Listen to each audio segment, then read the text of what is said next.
बिस्मिल्लाहिर्रहमानिर्रहीम। अस्सलाम वालेकुम दोस्तों, आज का नया टॉपिक है सेल वाल। आज के लेक्चर में हम सेल वाल के स्ट्रक्चर के बारे में पढ़ेंगे और साथ में इसके फंक्शन के बारे में पढ़ेंगे। तो सबसे पहले हम जाएंगे डायग्राम की तरफ और डायग्राम के ज़रिए इसका स्ट्रक्चर समझने की कोशिश करेंगे कि सेल वाल का स्ट्रक्चर किस तरह होता है। तो एग्ज़ाम्पल के तौर पर यहाँ पर हमने ले लिया है इस राइट साइड पर एक प्लांट सेल, और इस लेफ़्ट साइड पे भी हमने क्या कर दिया है, एक प्लांट सेल ले लिया है। तो इस सेल का ये आउटर मोस्ट कवरिंग जो हमने ब्लू कलर से रिप्रेजेंट कर दिया है, ये क्या है, इस सेल का सेल वाल है। और इसी तरह सेम इसी का ये भी क्या है, सेल वाल है, ये आउटर मोस्ट कवरिंग। तो ये दोनों सेल क्या हैं, एक दूसरे के साथ करीबी के साथ मौजूद हैं, और ये एडजेसेंट सेल हैं, दो करीबी सेल हैं। तो यहाँ पर इनका ये आउटर मोस्ट बाउंड्री जो है, जिसको सेल वाल कहा जाता है, इन दो सेलों का यहाँ पे काफ़ी एक दूसरे के साथ काफ़ी नज़दीक हैं। तो हम क्या करते हैं, हम यहाँ से इसका थोड़ा सा पोर्शन उठाएंगे और इसको इनलार्ज कर देंगे। उसके ज़रिए इस क्या करेंगे, सेल वाल का स्ट्रक्चर एक्सप्लेन करेंगे कि सेल वाल का स्ट्रक्चर किस तरह होता है।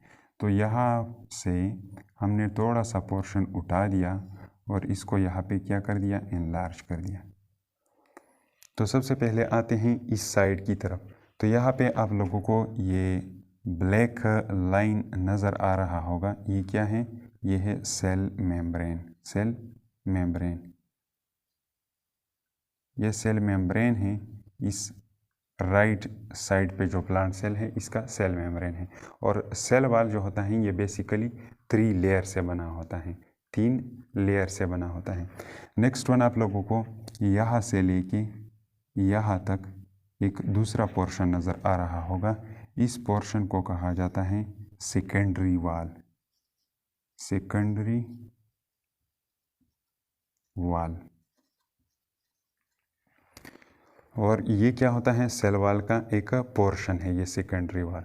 पूरे सेल वाल का ये थोड़ा सा पोर्शन है ये सेकेंडरी वाल, और ये अंदर से बना होता है दागा नुमा स्ट्रक्चर से।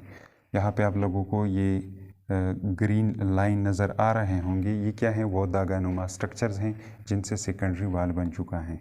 और इन दागा नुमा स्ट्रक्चर्स को कहा जाता है सेल्यूलोज फाइबर। Cellulose fibres. और इसके अलावा आप लोगों को ये छोटे छोटे डॉट्स भी यहाँ पे नज़र आ रहे होंगे, ये क्या हैं, ये हैं other substances. Other substances. Cellulose के अलावा सेकेंडरी वाल जो होता है, इनके अंदर दूसरे सब्सटेंसेस भी पाए जाते हैं, लेकिन यहाँ पे हम इनके नाम नहीं बताएंगे क्योंकि फिर ये आप लोगों के लेवल से बाहर हो जाएगा। इंशाल्लाह इनको हम हायर लेवल पे स्टडी करेंगे कि यह सेकेंडरी वाल में सेल्यूलोज फाइबर के अलावा ये दूसरे सब्सटेंसेस क्या हैं और इनके नेम क्या हैं। अच्छा, नेक्स्ट क्या है, यहाँ से लेके यहाँ तक सेल वाल का एक दूसरा पोर्शन पाया जाता है और इसको कहा जाता है प्राइमरी वाल। प्राइमरी वाल, ये क्या है, प्राइमरी वाल। और ये प्राइमरी वाल किस चीज़ से बना होता है, यहाँ पे आप लोगों को ये रेड कलर के लाइन नज़र आ रहे होंगे, ये क्या है, ये भी सेल्यूलोज फाइबर हैं, सेल्यूलोज फाइबर। और यहाँ पे ये cellulose fibre criss cross manner में अरेंज होते हैं, मतलब इन्होंने एक दूसरे को इंटरसेक्ट किया होता है और एक दूसरे के ऊपर चढ़े हुए होते हैं। ये सेल्यूलोज फाइबर यहाँ पे एक दूसरे के ऊपर इन्होंने क्या किया होता है, क्रॉस किया होता है। तो ये इस किस्म के तरीक़ाकार को क्रिस क्रॉस मैनर कहा जाता है। और इसके अलावा आप लोगों को यहाँ पे भी ये छोटे छोटे डॉट्स लाइक स्ट्रक्चर नज़र आ रहे होंगे। यहाँ पर ये क्या है, इनको अदर सब्सटेंसेस का नाम हमने दे दिया है अदर सब्सटेंसेस। और ये भी, ये प्राइमरी वाल भी सेल्यूलोज फाइबर के अलावा इसके अंदर दूसरी चीज़ें भी मौजूद होती हैं, लेकिन हम यहाँ पे इनके नाम नहीं लिखेंगे फिर, क्योंकि ये आप लोगों के लेवल से बाहर होने वाला है। अच्छा, तो ये था इस प्लांट सेल का सेल वाल। अब आते हैं इस दूसरे साइड की तरफ। तो यहाँ पे आप लोगों को अगेन ये ब्लैक लाइन नज़र आ रहा होगा, ये क्या है, ये है सेल मेम्ब्रेन। सेल मेम्ब्रेन किस चीज़ का, इस लेफ्ट साइड पे जो प्लांट सेल है इसका सेल मेम्ब्रेन है। फिर नेक्स्ट ये पोर्शन यहाँ से लेके यहाँ तक ये क्या होता है, सेकेंडरी वाल, सेकेंडरी वाल, और इसकी कंपोजिशन भी सेम होती है जिस तरह इस सेकेंडरी वाल की थी। नेक्स्ट क्या है, यहाँ से लेके यहाँ तक दूसरा पोर्शन जो है इसको कहा जाता है प्राइमरी वाल, और इसकी कंपोजिशन भी इस पहले प्राइमरी वाल की तरह होती है। और यहाँ पे इन दोनों वाल्स के दरमियान क्या रह जाता है, एक थोड़ा सा पोर्शन रह जाता है, और इस पोर्शन को कहा जाता है मिडल लेमेला, मिडल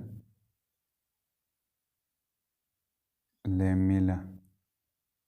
और ये मिडल लेमेला पोर्शन जो होता है ये दोनों प्लांट्स के जो सेल वाल होते हैं उन दोनों का ये पोर्शन होता है। मतलब ये मिडल लेमेला इससे भी ताल्लुक़ रखता है और ये मिडल लेमेला इसका भी पोर्शन है, इससे भी ताल्लुक़ रखता है। अच्छा, और इसके अंदर भी कुछ सब्सटेंसेस मौजूद होते हैं जो यहाँ पे मैंने क्या कर दिया है, ग्रीन डॉट डॉट से रिप्रेजेंट कर दिए हैं। तो इन सब्सटेंसेस को कहा जाता है calcium pectate, calcium pectate. Middle lamella जो होती हैं ये कैल्शियम पेक्टेट से बनी होती हैं जो कि एक केमिकल कंपाउंड है।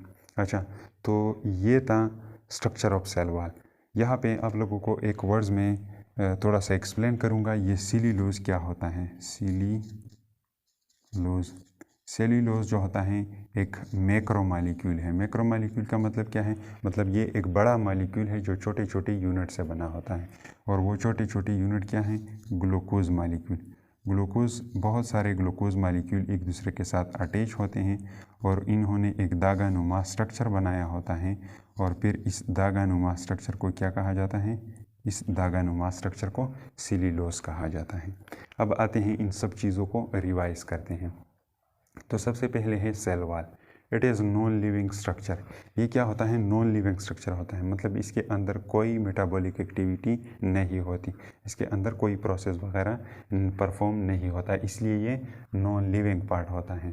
प्रेजेंट इन प्लांट, ये प्लांट में भी मौजूद होता है, बैक्टीरियल सेल में भी सेल वॉल पाया जाता है, एंड फंगाई में भी पाया जाता है, और सम प्रोटिस्ट में भी पाया जाता है। प्रोटिस्ट से कौन मुराद है, प्रोटिस्ट से एल्गी मुराद है, मतलब एल्गी के जो सेल होते हैं उनमें भी सेल वॉल मौजूद होता है।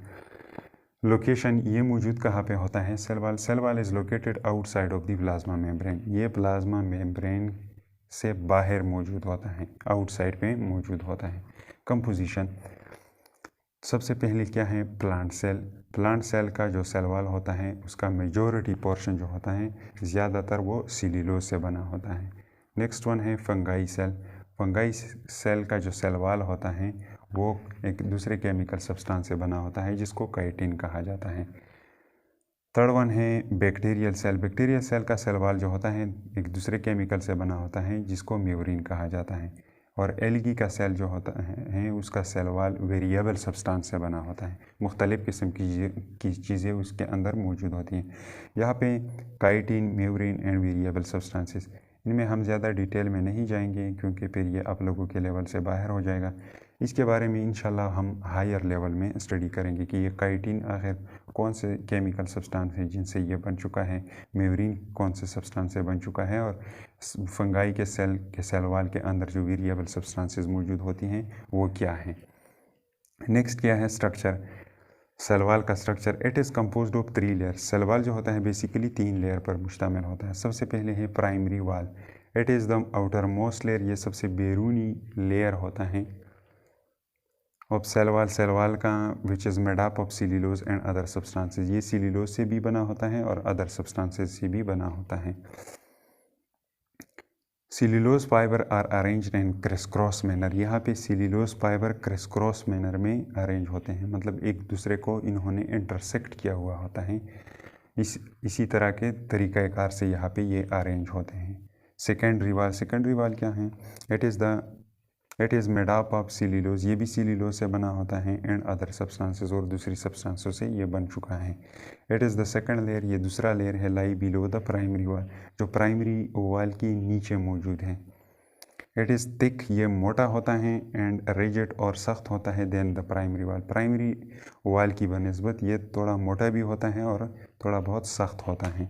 Middle lamella, it is substance, ये वो सब्सटेंस है, मतलब कौन सा सब्सटेंस है, कैल्शियम पेक्टेट से बन चुका है।